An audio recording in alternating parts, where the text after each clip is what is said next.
आला हज़रत की किताब है अल अम्न वल उला।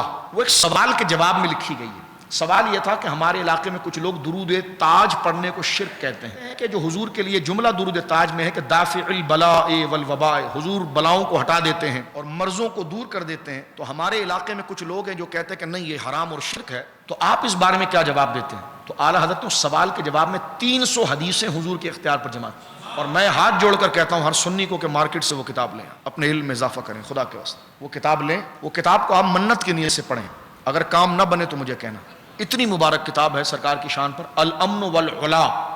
300 अहादीस का मजमूआ है और बहुत खूबसूरत अब तो उसकी तखरीज हो चुकी है, यानी उसके माखज़ आप आ चुके हैं कि वो हदीसें आला हज़रत कहाँ कहाँ से ला रहे हैं। तो अब तो आपके पास पूरा एक इंसाइक्लोपीडिया है सरकार के मुख्तार होने पर। वो ज़रूर आप मार्केट से लें, बहुत ज़्यादा हो तो 100-150 रुपये उसकी कीमत है, लेकिन अरबों रुपए से ज़्यादा कीमती किताब है। आँखों को हुजूर के इश्क से ठंडा करना, दिलों को आबाद करना, अल अम्न वल उला शरीफ।